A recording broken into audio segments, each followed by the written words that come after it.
창세기 4장 1절부터 15절까지 말씀입니다. 다 함께 읽겠습니다. 시작. 아담이 그의 아내 하와와 동침하매 하와가 임신하여 가인을 낳고 이르되 내가 여호와로 말미암아 득남하였다 하니라.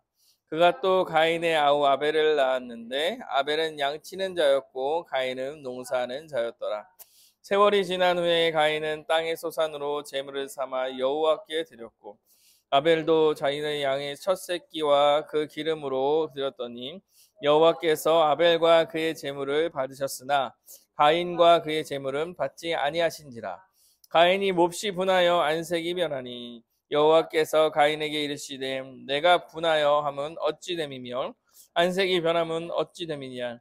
내가 선을 행하면 어찌 낯을 들지 못하겠느냐.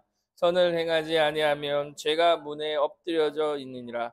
죄가 너를 원하나 너는 죄를 다스릴지니라. 가인이 그의 아우 아벨에게 말하고 그들이 들에 있을 때에 가인이 그의 아우 아벨을 쳐 죽이니라.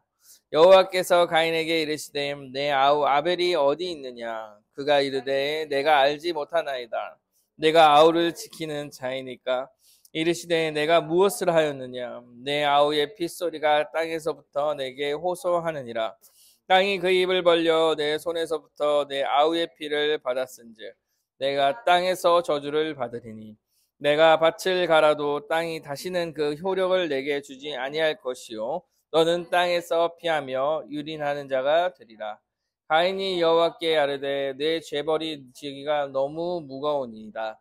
주께서 오늘 이 지면에서 나를 쫓아내시온즉 내가 주의 낯을 배웁지 못하리니 내가 땅에서 피하며 유리하는 자가 될지라.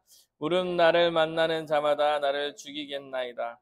여호와께서 그에게 이르시되 그렇지 아니하다. 가인이 죽이는 자는 벌을 7배나 받으리라 하시고 가인에게 표를 주사 그를 만나는 모든 사람에게 죽음을 면하게 하시느니라.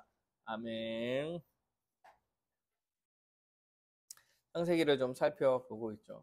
창세기 1장부터 3장을 통해서 하나님의 창조와 인간의 타락에 대해서 살펴보았습니다. 하나님께 세상을 창조하시고 창조하신 목적과 인간을 중심으로 이 세상을 창조하셨으며 복을 주시고 여전히 통치하고 계심에 대해서 살펴봤고, 그러나 사람이 하나님의 그 통치에 불순종함으로써 하나님처럼 되고 싶은 욕망에 하나님 없이도 스스로 살아갈 수 있다는 마음을 가지고 하나님의 말씀에 거부하고 하나님 말씀을 거부하고 하나님을 대적하며 하나님 나라에서 쫓겨나게 되었죠. 많은 저주를 받고 복이 취소되며 그 나라에서 쫓겨나게 되었습니다. 그럼에도 불구하고 그 상황 가운데서도 하나님께서는요, 사람을 구하고 또한 사람을 구원하실 약속을 하십니다. 뱀의 머리를 상하게 할 것이다. 여자의 후손이 뱀의 머리를 상하게 할 것이다. 여자의 이름을 하와라고 지어라. 생명이라고 지어라. 그리고 하나님께서 직접 가죽옷으로 그 인간의 수치를 가리시며 내가 너희를 구원해낼 것이며 악한 사탄 마귀를 다 죽일 것이고, 어떤 방식으로 할 거냐면 희생을 통하여서 너의 대신 누군가를 죽여서 이 일을 이루실 거다라는 것까지 알려주시며 구체적으로 하나님께서 하실 계획에 대해서 쭉 1, 2, 3장에 거의 다 많은 것을 알려주셨죠. 이제 오늘은 그 타락한 그 이후에 그 역사가 어떻게 이어져 가는지에 대해서 좀 살펴보려고 합니다. 오늘 본문은요, 창세기 3장 마지막과 조금 또 문맥상의 연결이 좀 돼 있어요. 그래서 제가 지난주에 가죽옷에 대한 설명을 좀 한 것 같습니다. 그래서 좀 이렇게 설교를 준비하다가 보니까 원래 26절까지 하려고 했는데 준비하다 보니까 너무 좀 많아져가지고 좀 자르게 됐어요.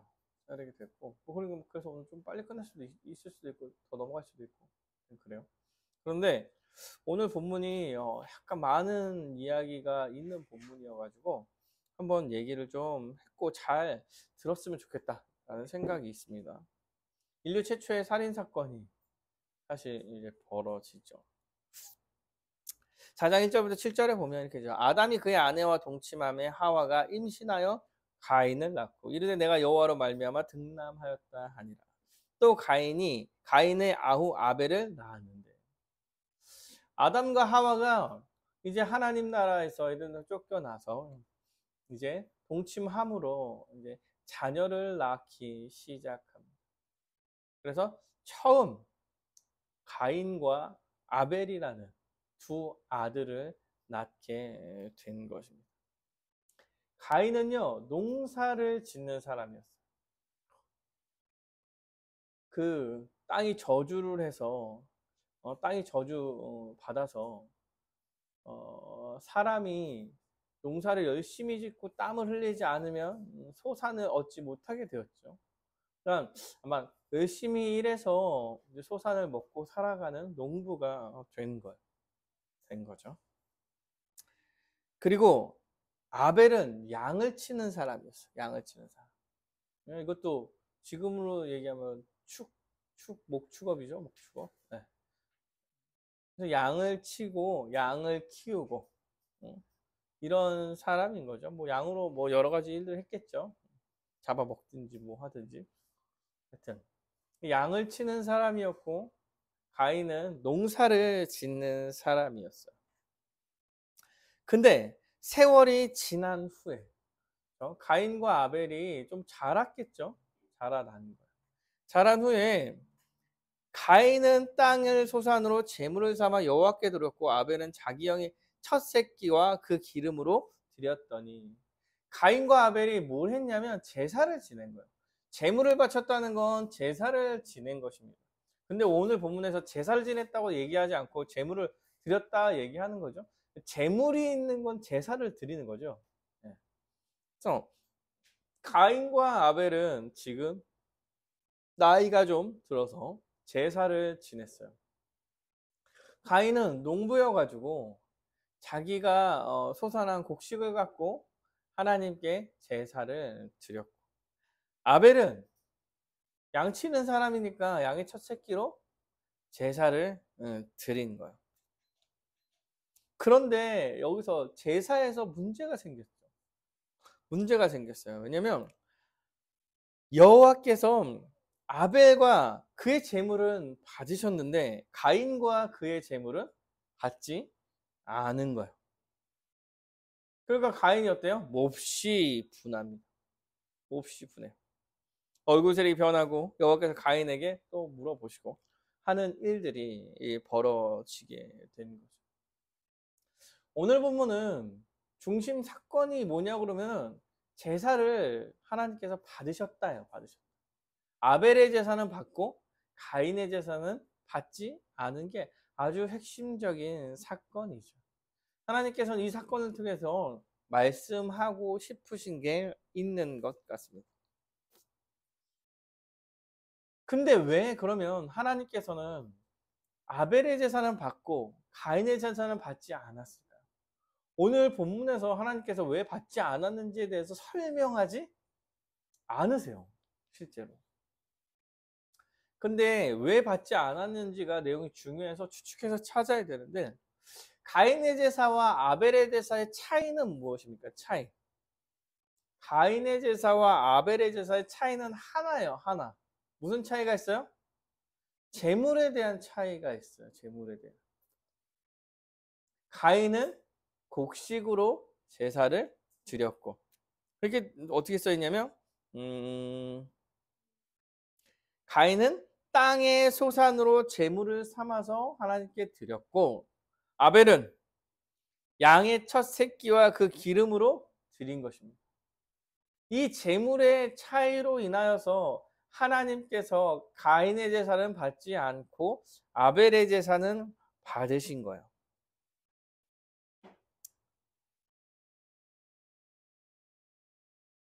왜 그러셨을까요? 왜 그러셨을까요?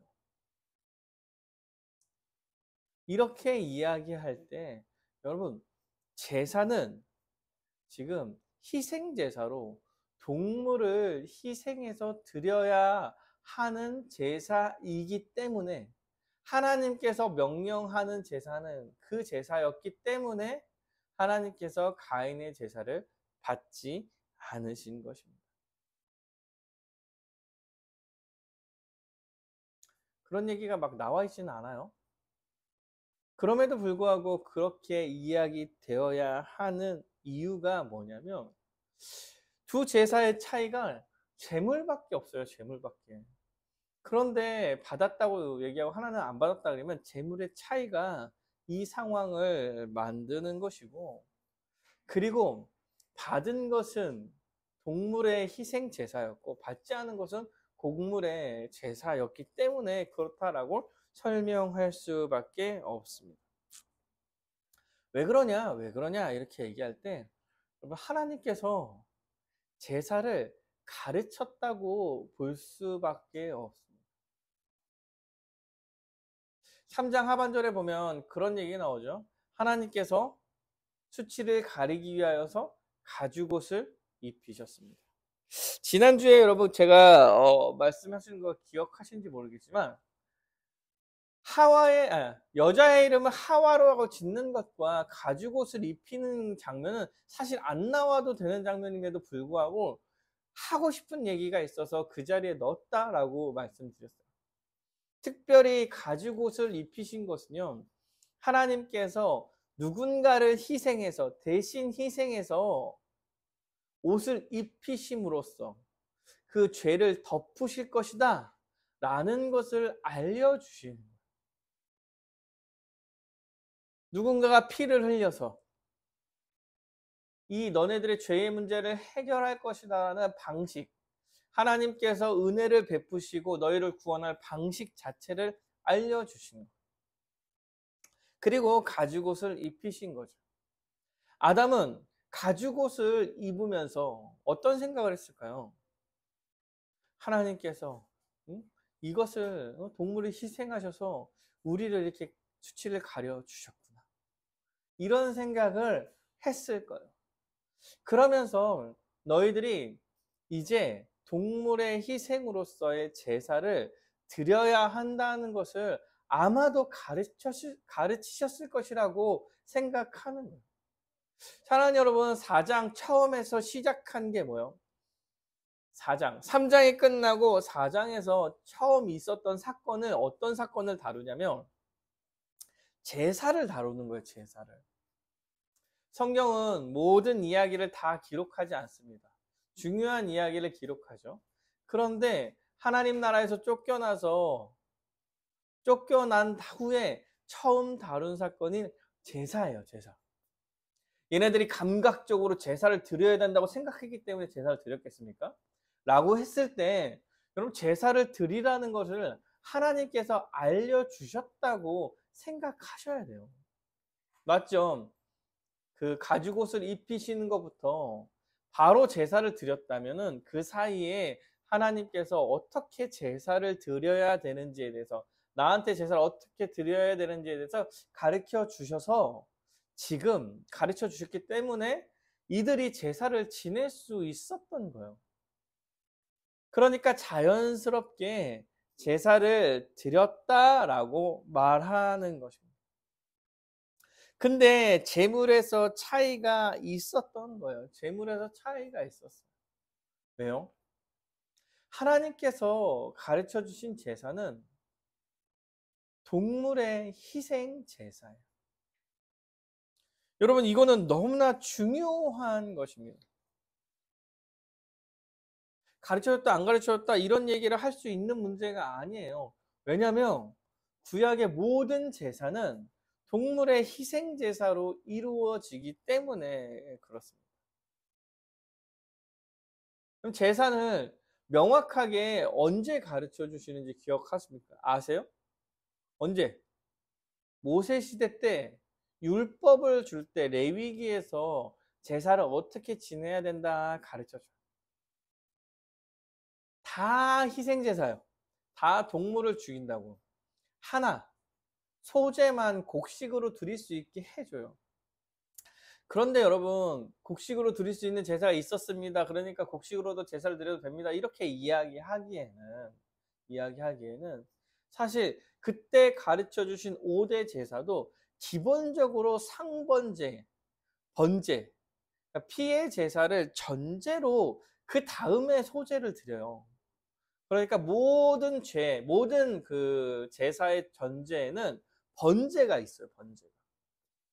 동물의 희생제사, 완전히 태우는 그 제사가 있어. 그리고 소제는 항상 번제와 함께 드리게 되어 있습니다. 그래서 하나의 방편으로 소제를 드릴 수 있게 열어주신 거지, 원래 제사는 피의 제사, 동물의 희생 제사이어야만 합니다. 그러면 그때만 알려주셨나요? 아니요, 아니죠. 그럼 제사는요, 모세 이전에도 계속 드려요. 하나님 앞에 단을 쌓습니다. 이런 얘기가 많고요. 여러분, 특별히 여러분이 아는 제사가 뭐가 있냐면 아브라함이 제사를 드려요. 아브라함이 언제 제사를 드리나요? 아브라함이 창세기 22장에서 제사를 드려요. 여러분이 잘 아는 이야기에서. 뭐? 이삭을 바치라고 하잖아요, 하나님께서. 이삭을 제물로 바치라고 얘기해요, 하나님께서. 제사를 드렸다는 얘기를 하는 거죠. 물론 이삭을 살리시고 그 다음에 뭘 준비하세요? 양을 준비하시죠. 그리고 양으로 제사를 드리게 하나님께서 준비하세요. 이걸 우리는 여호와 이레다 이렇게 이야기합니다. 즉 사실 제사는요, 하나님께서 이미 그 가죽옷을 입히실 때 제사는 어떻게 드려야 되는지에 대해서 가르쳐 주신 거예요. 그리고 그 이후에 모든 제사를 희생 제사로 드립니다. 왜냐하면 하나님께서 우리를 구원하실 방법이 예수 그리스도를 우리를 대신해서 십자가에 달려 죽으시게 하시고 우리를 구원하시려고 하셨기 때문에 모든 제사는 예수 그리스도를 예표하는 거예요. 제사를 드리면서 예수님을 바라볼 수 있게 하는 목적으로 제사를 드리게 하는 거예요. 그래서 예수님께서 어떻게 했어요? 우리를 대신해서 모든 형벌을 받아 십자가에 달려 피 흘려 죽으셨잖아요. 그래서 모든 구약의 제사는 그 예수님을 향해 가고 있기 때문에 동물의 희생 제사로서 그것을 바라보게 하는 거예요. 상징적으로 보여주는 거예요. 어떻게? 죄를 양이나 뭐 소나 이렇게 전가하고 내 죄를 전가하고 주고 그를 죽이는 거예요. 그를 죽이는 게 아니라 동물을 죽이는 거죠. 동물 중에서 피를 내요. 그래서 이 죄에 대한 대가를 동물이 받은 거야. 그럼으로써 죄가 용서되는 거죠. 그러나 뭐 이 죄는 항상 사라지는 게 아니에요. 그 한 번 드리면서 영원히 사라지는 제사가 아니라서 매번 드릴 수밖에 없었죠. 그래서 상번제는요, 매일 아침 저녁으로 거의 드렸다고 그래요. 그러면서 거의 그 피냄새가 진동했다고 해요. 유대인들, 이스라엘 그 백성들한테는. 그만큼 제사는 정말 예수님을 아주 직접적으로 보여주는 하나의 장면이기 때문에 그럼 제사를 가르쳐 주신 것입니다. 가죽옷을 입히실 때. 그런데 문제는 뭐였냐면 가인이 그 제사를 거부했다는 거예요. 가인은 뭘로 제사를 드렸습니까? 가인은 땅의 소산으로 제사를 드립니다. 우리가 그냥 쉽게 봤을 때는 뭐 잘못된 게 없을 것 같아요. 왜요? 농부니까 그 농사 졌으니까 곡식이 나왔을 거고 그걸로 제사를 드렸으니까 뭐 이게 큰 문제가 되겠냐 이렇게 생각할 수 있겠지만 하나님께서 요구하시는 제사는 희생 제사였고, 왜냐하면 하나님께서는 예수 그리스도의 희생을 통하여서 우리를 구원하실 것이라는 사실을 알려주시기 위하여서 이 일을 모든 것을 버리신 것이기 때문에 희생 제사, 동물을 제물로 희생 제사를 드렸어야 했어요. 그러면 가인은 어떻게 했어야 됩니까? 가인은 곡식을 동물로 바꿔서, 아니면 뭐 그 시대니까 뭐 물물교환 안 된다고 했으면 동생한테 빌려서 아니면 동물을 잡아서라도 제사를 드렸던 희생 제사를 드렸어야 하는 거야. 그런데 가인은 그렇게 하지 않고 자기가 생각한 대로, 나는 농부니까 농사를 잘 지었어. 정말 열심히 지었으니까 열심히 지었을 거예요. 왜냐하면 땅은 열심을 다해서 땀을 흘리지 않으면 소산을 못 내게 돼 있어요. 타락한 이후에. 더 명확했겠죠. 그 시대는. 바로 다음이잖아. 응? 그 죄에 대한 형벌을 받은 아담이 살아있을 때잖아. 벌을 받은 아담이 살아있을 때. 열심을 다해서 곡식을 얻었겠죠. 나름 자기가 생각하기에는 정말 귀한 거라고 생각하고, 이거 정말 땀 흘려서 한 거야 라고 곡식을 드렸어요. 하나님이 받으셔야지, 이 정도면. 이렇게 생각하면서 곡식을 드렸을 거예요. 물론 성경에 나오진 않아요. 그렇게 생각하며 드렸을 거예요. 그러니까 가인이요, 뭐라고 얘기하면, 하나님 받지 않았을 때 문제가 생깁니다. 하나님이, 여러분, 근데 가인의 제사를 받지 않았다면 가인의 마땅한 행동은 어땠을까요? 어때야지 마땅한 행동? 아마도 왜 받지 않았냐고 하나님한테 묻던, 아니면 아버지 아담한테 물어보던, 하와한테 물어보던, 자신이 제사를 왜 받지 않으셨을까를 물어보고 돌이켜 봤어야 하는 건데, 가인의 태도는 어땠을까요? 가인은 이래요. 5절에 보면 가인과 그의 재물을 받지 아니하신지라. 뭐라고 얘기하냐면 가인은 몹시 분하여 안색이 변하니, 이렇게 얘기해요. 자기의 재물을 받지 않아서, 하나님이 받지 않아서 몹시 분하여서 안색이 변하는 거예요. 왜 그랬을까요? 가인이 열심히 농사를 지은 거야. 열심히 농사를 져서 내가 이거를 바쳤으니까 정말 좋은 거 이렇게 바쳤는데, 이 정도면 받아야 되지 않겠습니까? 하나님, 이 정도면 받아야죠. 이걸 왜 안 받아요? 지금 가인의 태도는 이런 태도인 거야, 이런 태도. 하나님을 경외하고 알았다면 어떤 태도가 나왔냐면, 하나님, 제 제사가 왜 안 받으셨습니까? 뭐가 부족했습니까? 제가 어떻게 드려야 했을까요?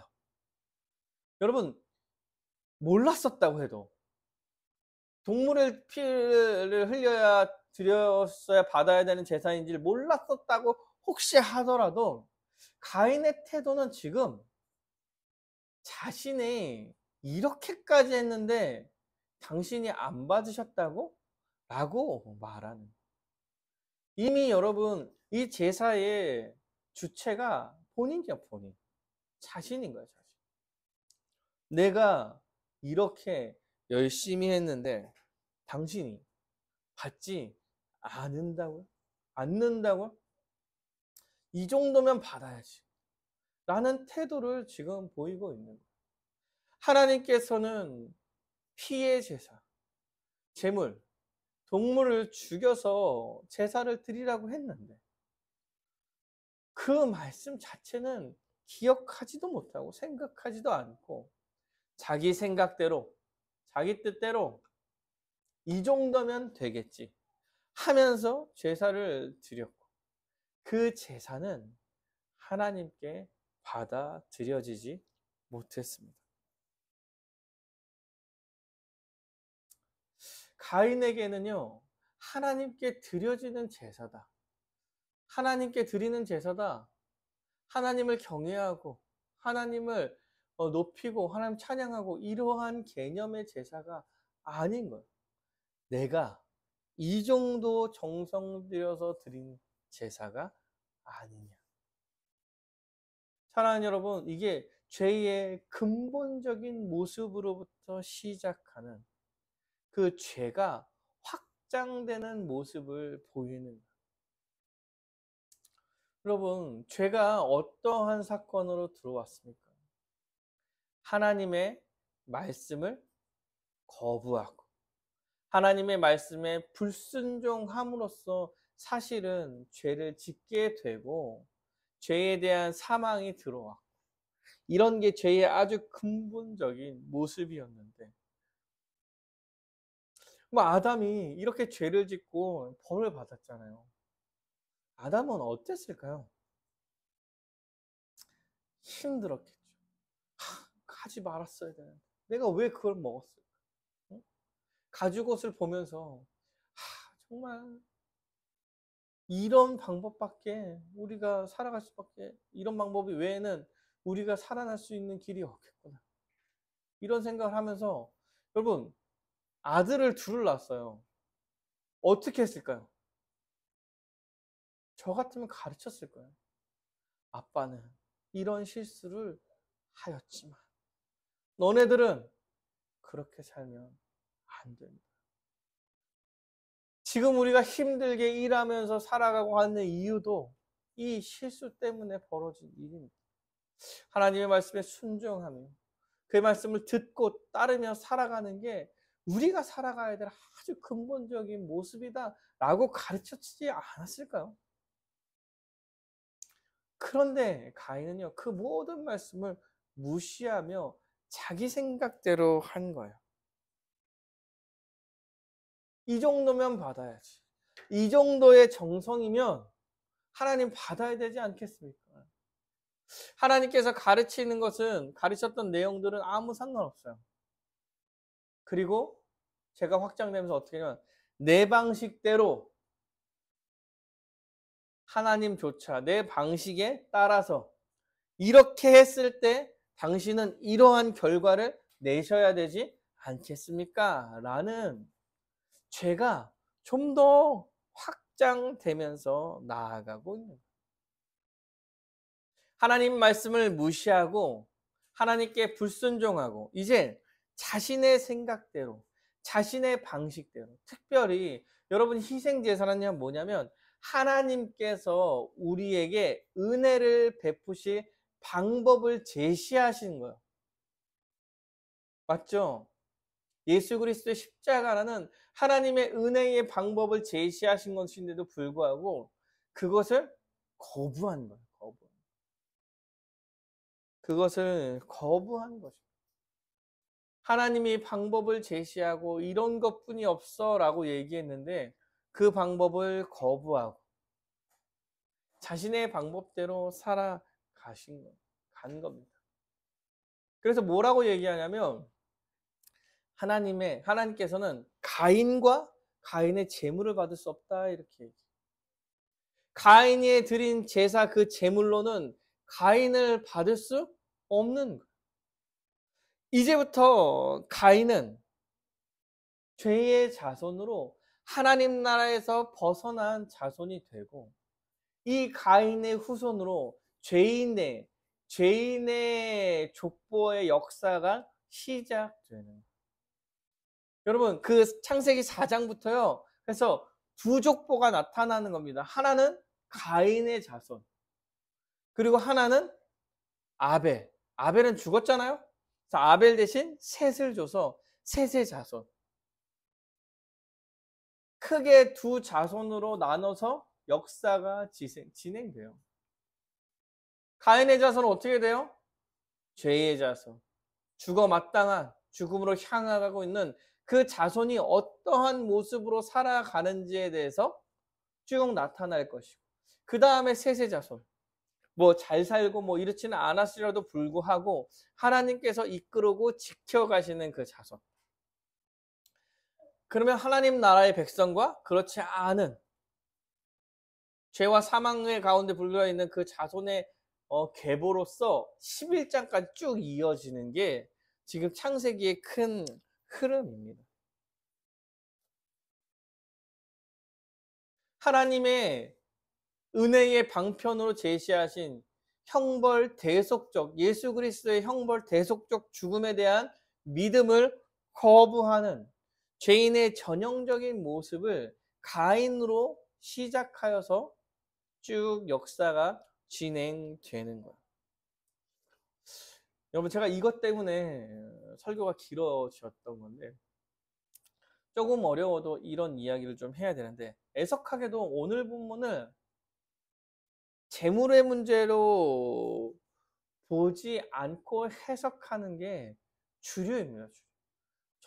제가 이렇게 해석하는 것처럼 재물의 문제로 보는 경우가 제가 생각하기에 최근에는요 없던 것 같아요. 없는 것 같아요. 최근에는 이런 형식으로 해석하지 않습니다. 이게 전통적인 해석인데요. 한 근 100년에서 150년 사이에는 오늘 본문을 재물의 문제다라고 설명하지 않는 곳이 많아요. 여러분 오늘 본문을 다른 곳에서 이렇게 설교를 듣거나 이 얘기를 들었을 때 재물의 문제가 아닙니다 라고 명확히 이야기하면서 설명할 거예요. 왜 그러냐면 이런 식의, 왜냐면 오늘 제가 설명할 때도 성경에 분명히 나온 얘기라기보다 문맥상에서 어떤 해석을 해야지 가장 합당할까라고 생각돼서 설명을 하는 거예요. 근데 왜 이렇게 재물의 문제로 해석하지 않느냐라고 했을 때 먼저 제사에 대해서 배우지 않았다는 거예요. 근거가 없다. 근거가 없다. 왜냐하면 제사법은 제사라는 것을 레위기 때나 알려주신 거다. 근데 여러분 이거는 좀 이상하죠. 왜요?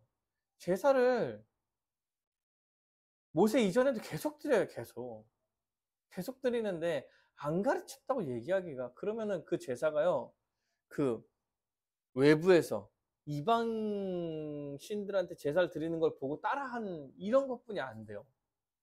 그래서 하나님 가르치지 않았다고 보기가 되게 어려운데 명확하게 성경에서 가르쳤다는 얘기가 없었다는 거야. 그래서 몰랐을 거다. 그래서 이게 재물의 문제라고 보기는 어렵다. 그리고 결정적으로 히브리서 11장 4절 때문에 그런 얘기를 합니다. 그럼 히브리서 11장 4절 한번 읽어볼까요? 찾아서 한번 읽어보겠습니다. 히브리서 11장 4절입니다.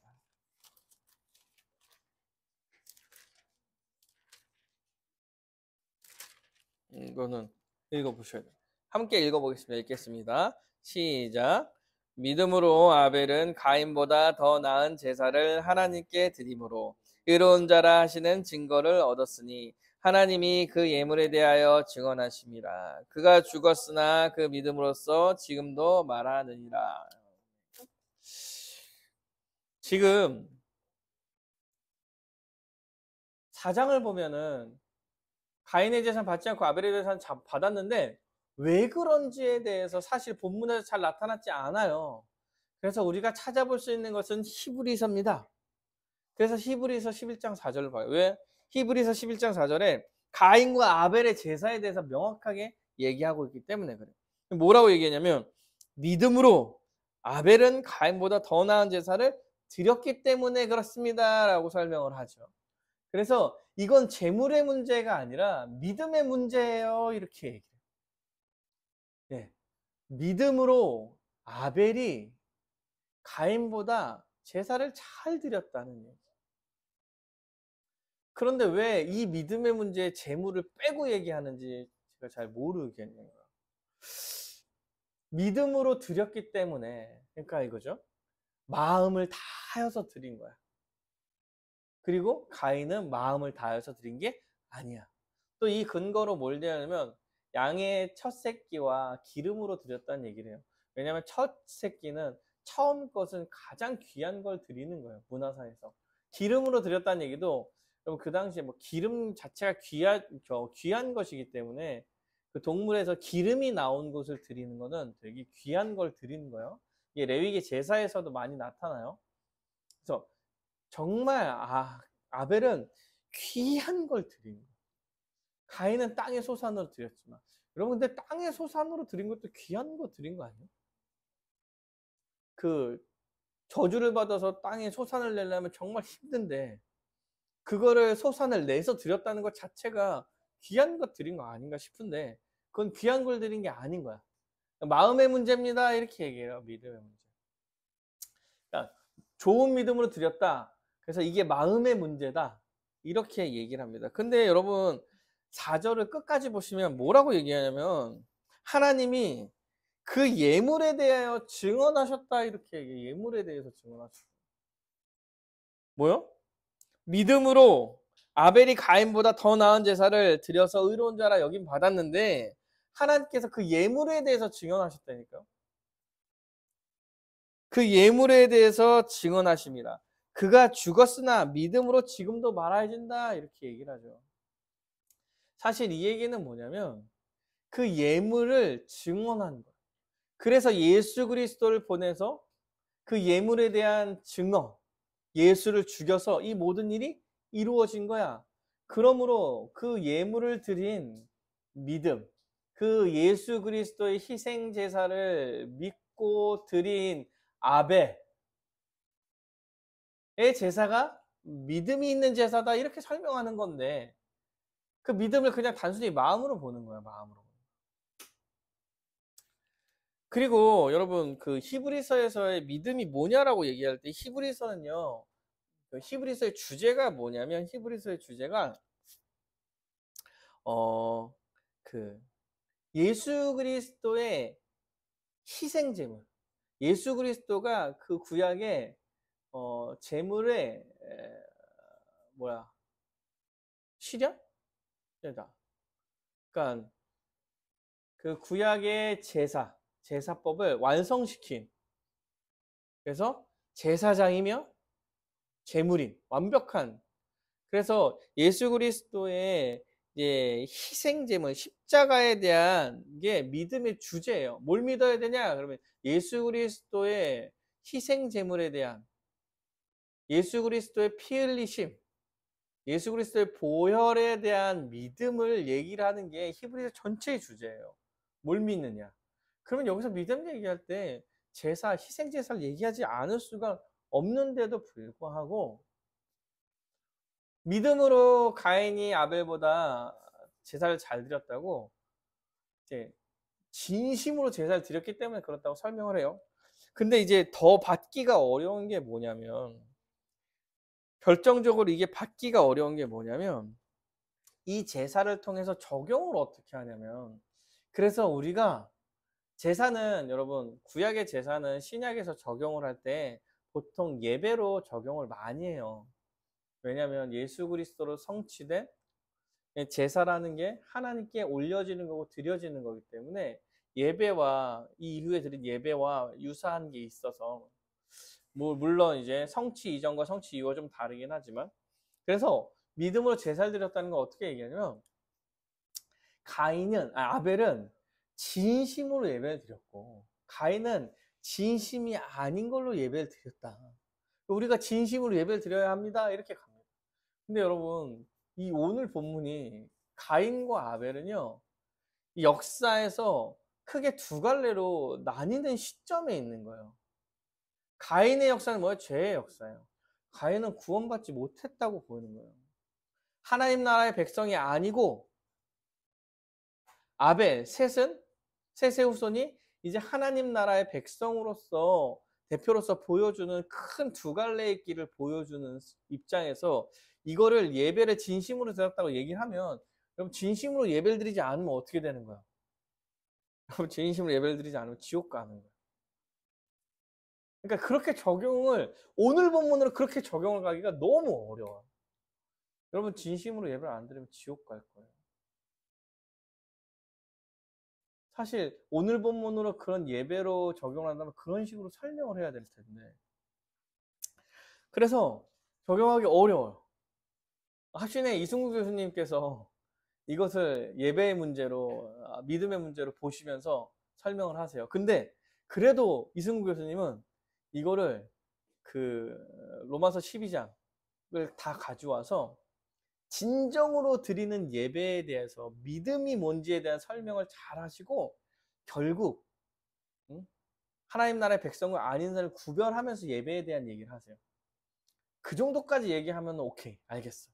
근데 그걸 설명하기 위해서 로마서 갖고 오고 예배가 어떤지 예배가 어떤 건지 예배를 잘 드린다는 게 어떤 건지 영과 진리로 드린 예배가 어떤 건지 쭉 다 설명을 해야 돼. 그렇게 어렵게 설명하느니 재물의 문제입니다 하고 하면 다 끝나는 문제인데 그래서 재물의 문제로 보셔야 됩니다. 왜냐하면 예수 그리스도의 희생 제사, 예수 그리스도의 십자가의 죽음이 예표되는 사건이기 때문에 이 사건을 통하여서 하나님 나라의 백성이 되느냐 아니냐의 문제. 하나님께서 하나님 나라의 은혜를 베푸실 방식을 예수 그리스도로 제시하신 것에 대한 하나의 예표이기 때문에 그런 것이에요. 그래서요, 오늘 본문에서 가인의 모습을 통하여서 우리가 어떤 생각을 하냐면 죄가 하나님의 은혜의 방편을 거부하면서 확장되는 모습을 보여주는 거라고 봐야 하는 거예요. 사랑하는 여러분, 하나님께서 가죽옷을 입으시고 희생제사를 알려주시며 하나님께서 예수 그리스도를 통하여서 우리를 구원하실 것이라는 계획을 예수 그리스도의 십자가 보혈로 그를 죽이셔서 모든 죄를 그에게 대신지게 하시고 형벌을 받게 하심으로 우리를 구할 것이라는 그런 얘기를 그때부터 예표로 알려주신 거예요. 하나님께서 은혜의 방편을 제시하신 거예요. 우리를 구원하실 방법을 제시하신 거예요. 더 이상 율법이 아니라 하나의 새로운 의가 나타난 거예요. 예수 그리스도라는 의를 나타내시는 그 방법을 그때부터 제시하신 거예요. 그런데 가인이 어떻게 하냐면 그 방법, 은혜의 방법을 무시하고 자신의 방법대로 믿음이라고 생각하면서 해 나갔고 이것이 죄의 확장인 것이고 여러분 결국에 가인은 어떤 짓을 해요? 동생을 죽이게 되는 결과를 낳게 되는 거예요. 사랑하는 여러분, 죄는 이렇게 하나님의 은혜의 방편과 하나님의 은혜를 거부하고 하나님의 방식을 거부하면서 확장됩니다. 결정적인 것, 예수 그리스도의 십자가 형벌 대속적 죽음을 거부하는 문제는 여러분 아주 큰 문제죠. 그리고 그가 하는 일은 죄의 아주 극치에 달하는 살인이라는 결과를 낼 거라. 여러분 하나님의 방법을 무시하며 자신만의 방법을 추구하며 죄가 확산되는 거예요. 사랑하는 여러분, 우리한테 죄도 그런 식으로 확장되어 갈 거예요. 하나님께서 은혜를 제시하시고 하나님께서 하나님의 방법을 제시하시고 신앙생활에서도 마찬가지죠. 하나님께서 하나님의 자녀로 하나님 백성으로 살아갈 수 있는 방법을 제시하시는데도 불구하고 여러분 그 방법을 무시하고 자기 생각대로 자기 뜻대로 자기의 소견에 옳은 대로 살아감으로써 여러분 죄를 짓는 거예요. 심지어 신앙생활조차도 이 시대에는 신앙생활조차도 자기의 생각대로 해 나감으로써 자신을 신자라고 여기고 하나님 나라의 백성이라고 여기고 내가 이렇게 잘하고 있는데 왜 하나님께서 왜 잘해주지 않냐라고 생각하고 거부하며 하나님을 대적하려는 모습들이 보여간다는 거예요. 죄가 이런 방식으로 우리한테 들어오는 거예요. 그리고 결과로 살인을 내고 정말 마지막 결과로 하나님 나라에 들어가지 못한 자로 드러나게 될 거라는 거예요. 사랑하는 여러분, 신앙생활조차도 이렇게 한다니까요. 하나님, 제가 이렇게 예배를 잘 드리고 주님을 위해서 열심을 다하고 있지 않습니까? 근데 왜 나한테 이런 결과를 주십니까? 내가 이렇게 하면 당신은 나를 이 정도까지는 올려주셔야 되지 않겠습니까? 여러분, 성경에 이런 하나님의 방식이 어디 있어요? 하나님께서 너네들 열심히 예배드리면 내가 너네를 성공시켜 줄게. 열심을 다하면 여러분 이러한 방식의 하나님의 가르침이 있습니까? 그럼에도 불구하고 신앙을 자신의 뜻대로 생각하고 하나님을 자신이 생각하는 대로 틀에 담아 놓는, 반대죠. 신앙생활 반대예요. 어떻게 하면 하나님의 방식을 알 것인가, 그리고 거기에 순종하며 살아갈까의 문제죠. 뿐만 아니에요. 진짜 되게 많이 봤어요. 교회는 개인의 삶을 건드리면 안 돼. 그러니까 너무 침해하지 마. 나를 가만히 냅둬. 나 예배 잘 드리고 헌금한다니까. 왜 교회는 그런 식이야? 교회는 원래 신앙생활 잘할 수 있게 지도하는 데죠. 그들의 말을 빌려서 한다면 교회는 귀찮게 해야 하는 게 의무야, 의무. 맞죠? 예배를 드려야 됩니다. 말씀을 보고 기도해야 되잖아. 주님께 순종하는 삶을 살아야 됩니다라고 가르치고 지도하는 게 교회의 의무 아닙니까? 근데 자기의 생각대로 교회도 판단하고 그렇게 해야 된다고 이야기하고 있는 거예요.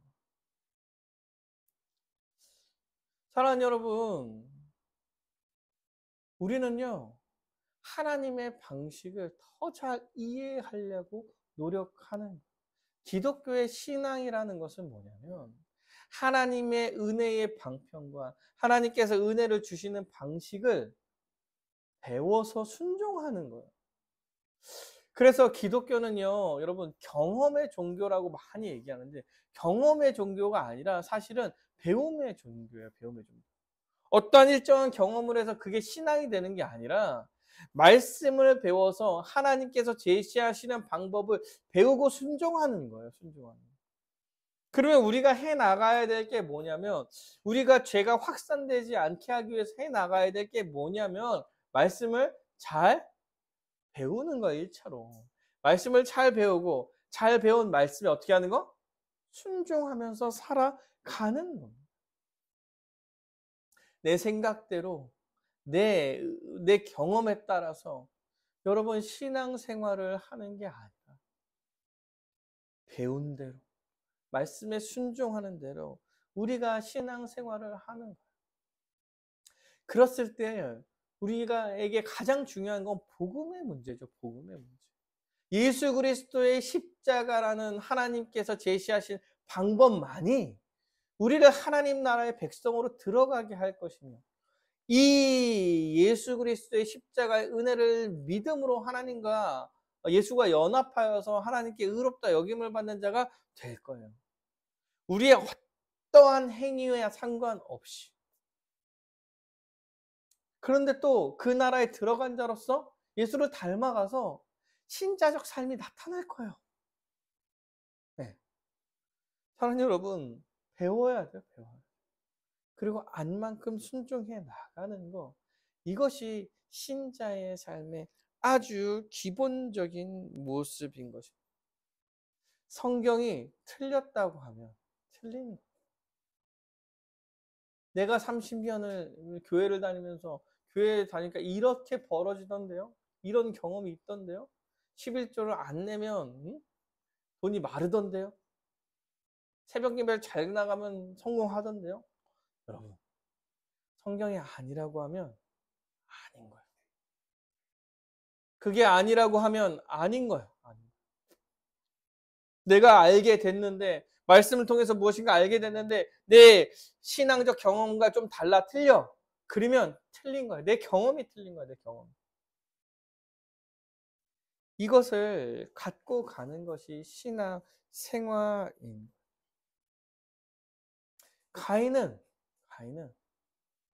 자기 생각, 자기의 경험에 따라서 자기 마음대로 제사를 드리고, 그것도 너무 중요한 예수 그리스도의 십자가를 예표하는 그 제사를 자기 마음대로 드리고 하나님께 따져 물은 거죠.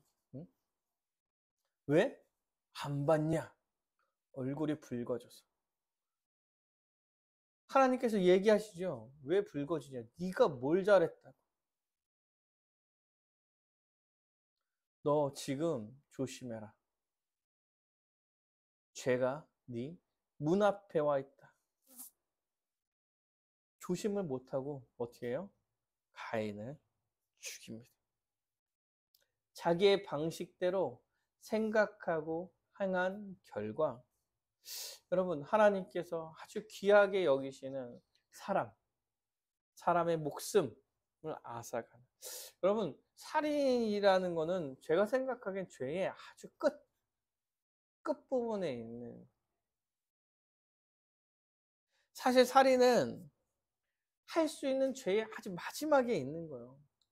우리가 창조를 배웠을 때 인간 자체가 존재만으로도 귀한 가치가 있다고 제가 설명해 드렸어요. 하나님의 형상을 따른 사람의 모습은 존재 자체만으로 가치가 있습니다. 그런데 살인이라는 것은 이것을 죽이는 일. 사실 죄에서 가장 끝에 있는 사람이 죄를 져가지고 죄인으로서 살아갈 때에 아주 끝에 가서 정말 미쳐서 하는 게 살인. 최초의 살인은 그 가인이 한 것입니다. 그런데 이 상황에서도 하나님께서는요, 공의로우시죠. 공의로우세요. 왜요? 가인에게 물어요. 마치 아담에게 죄를 묻는 것처럼. 그렇죠. 아벨아. 가인아, 내 아우 아벨이 어디 있냐? 여러분, 근데 물으시는 거죠. 죄에 대해서 몰라서 물어봤겠어요? 응? 아벨한테 물어봤겠어요? 뭐 없으면은 아담한테 물어볼 수도 있고 하와한테 물어볼 수도 있잖아요. 응. 가인한테 묻는 거죠. 왜? 아니까. 근데 이 가인의 모습은요, 그때 아담이 죄를 얘기할 때보다 좀 더 심각하죠. 왜요? 아담은 그래도 먹었다고 얘기하잖아요. 먹었다고. 핑계야 되지만. 가인은 어때요? 부인합니다. 내가 동생을 지키는 자입니까? 왜 나한테 물으십니까? 왜 묻긴 왜 물어요? 네가 죽였으니까 묻지. 근데 자기가 마치 죽이지 않은 것처럼 이야기하고 거짓말하죠. 그리고 되려 따져요. 내가 아우를 지키는 자입니다. 가인이 죄를 짓는 모습은요, 아담의 죄와는 정말 다르죠. 이 죄가 더욱더 확장되고 더 악해지는 모습이 나타나는 거예요. 공의로우신 하나님께서 이 죄를 두고 볼 수가 없으시죠. 그래서 가인에게 호통하시며 가인에게 저주를 한층 더 업그레이드해서 합니다. 가인에게. 뭐요?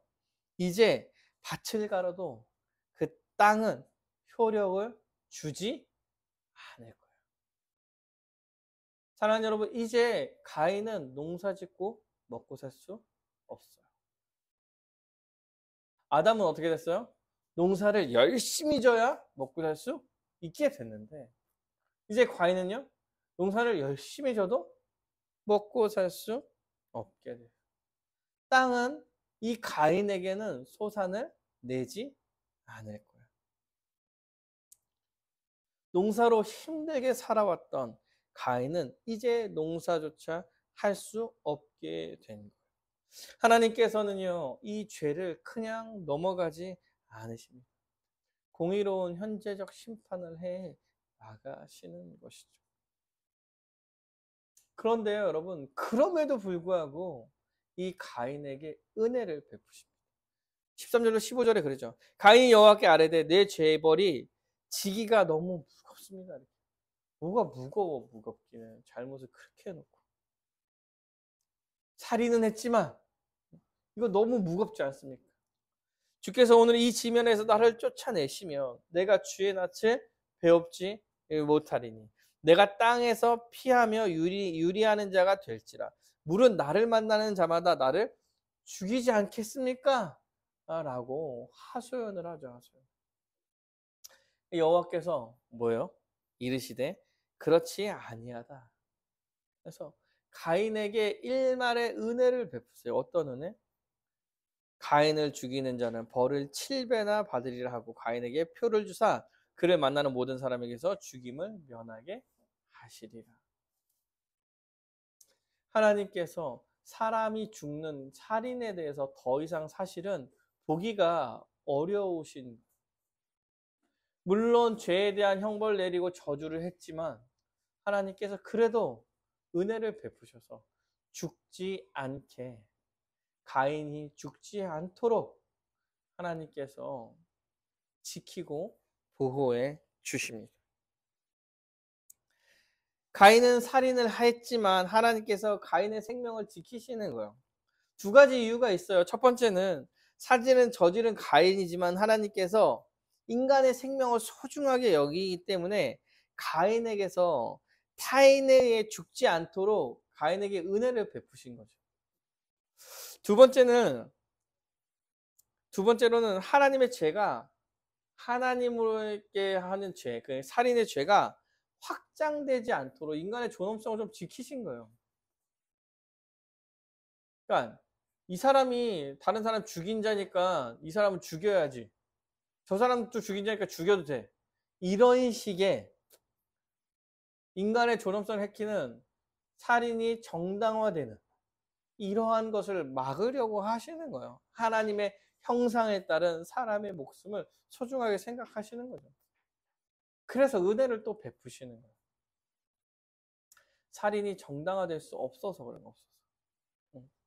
죄를 지었다고 그 사람을 죽이고 그러면 또 다른 죄가 나타나고 그러면 그런 죄들이 계속 확산되지 않겠습니까? 그 모든 것을 막아내시는 거죠.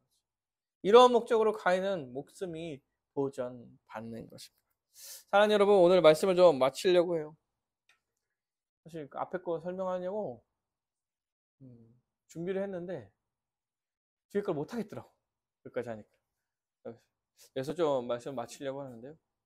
사랑하는 여러분, 죄는요 하나님의 은혜의 방식을 거부하면서 확장되어 갈 거예요. 죄가 들어오고 죄가 확산되는 방식은 은혜를 거부하고 자신의 마음대로 하나님의 나라, 하나님의 방식을 자신의 마음대로 결정해서 하나님을 대하는 방식으로 이루어질 것입니다. 이것은 결국 아주 큰 죄의 문제로 번져 나갈 거예요. 우리는 우리의 마음대로, 우리의 생각대로 신앙생활을 하는 사람들이 아니에요. 믿음 생활을 할 때 고민을 많이 해야 되죠. 고민을 많이 해야 됩니다. 이 고민은 내 경험과 그냥 내가 생각하는 대로, 믿음이란 건 이런 거니까 이렇게 해야지 해서 내 마음대로 고민하라는 얘기가 아니에요. 어떤 것을 근거로? 하나님께서 계시로 알려주신 그 말씀을 근거로 그 말씀이 이렇다면 내 삶 속에서 어떻게 해야 될지 고민하고 생각해야지, 그 말씀과 상관없이 내가 생각하는 왕국을 만들라는 게 아닌 것. 기독교는 배움의 종교입니다. 좀 더 주님을 알아가시기에 노력하셔야 됩니다. 죄와 힘써 싸워 나오고 죄로부터 멀어지려고 하는 것은요, 말씀을 더욱더 볼 때 우리가 힘써 싸워 나갈 수 있는 거예요. 주님을 더욱더 알아가길 원하시고 그거에 따라서 우리가 죄와 힘써 싸우게 될 거예요. 그럴 때 우리에게 주어진 지식 중에 가장 중요한 지식은 예수 그리스도의 십자가 형벌 대속적 죽음이에요. 여러분, 이것을 놓쳤을 때는 우리는 하나님 나라의 백성이 아닌 거예요. 이 하나님의 은혜의 방편인 예수 그리스도의 십자가 형벌 대속적 은혜를 놓치는 순간은 우리는 이제 하나님 나라에 들어가 있지 않은 백성이 된 겁니다. 사랑하는 여러분, 복음에 대해서 계속 알고 붙잡으셔야 됩니다. 더욱더 잘 알아가기 위해서 힘써야 돼요. 그리고 말씀을 더욱더 알아가기 위해서 힘쓰는 것, 이것이 하나님 나라의 백성으로 살아가는 것입니다. 배우는 거에 머무는 것이 아니라 배우고 순종함으로 나아가는 것. 이것이 십자가의 은혜가 우리에게 적용되어지는 아주 기본적 방식이라는 사실을 기억하며 예수를 믿고 동의하고 순종하는 것이지만 예수를 알아가는 것에도 집중하며 살아가는 여러분이 되시기를 간절히 바라겠습니다.